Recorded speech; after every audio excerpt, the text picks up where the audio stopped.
Ini tahun ketiga dari 4 tahun siklus. Ini 1 tahun sisa kenaikan. Gak sampai, right? And then harusnya kalau polanya masih sama, Bitcoin akan ada puncak, terus ada bear market yang lumayan panjang. Bukan panjang dalam arti forever, tapi kalau secara historis setahun. Apakah kali ini setahun lagi? Who knows? But kalau kamu mau menilai potensi kenaikan, kamu itu harus lihat yang namanya value, oke? Karena yang dibeli itu sebenarnya value, oke? Nilai tersembunyinya aset yang harusnya nilainya di sini, tapi harga pasar mesti harganya di sini. Nah, selisih value ini itu low profit potentialnya. Dan sekarang di April 2025 kita itu berada di titik evolusi manusia, bahkan ini bukan lagi financial markets. Titik evolusi manusia yang mana mesin bisa lebih pintar daripada manusia. So saat itu belum terjadi, oke? Belum saatnya. Tapi kita omong maybe dalam waktu setahun 2 tahun, mesin sudah lebih pintar daripada manusia terpintar di dunia ini. Ini kita omong artificial intelligence dan sebagainya. Ada 2 pilihan. Kamu diam-diam, ya boleh masuk ke Bitcoin terus diam, itu valid, bukan nggak valid.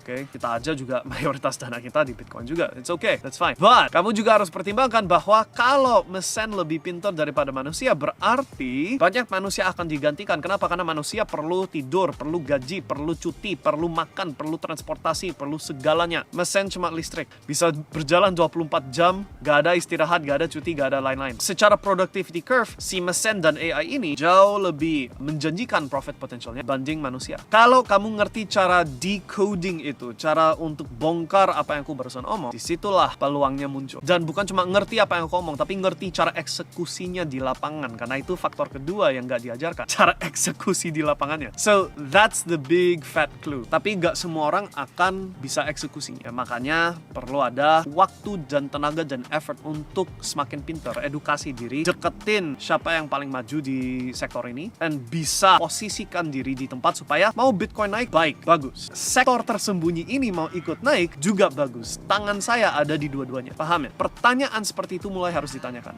sekarang, karena kesempatan untuk masuknya dekat banget. So that's the update sekaligus prediksi untuk beberapa bulan ke depan, tahunan ke depan. Belum sampai 5 tahun, tapi tahunan ke depan. Right? If you understand apa yang aku lagi omongin, big fat clue-nya di situ. And of course di komunitas kita setiap Jumat, you mau tanya-tanya silakan tanya ya. Aku akan bocorin angka-angka yang aku lagi pakai sekarang untuk menilai aset kelas yang aku lagi masuk.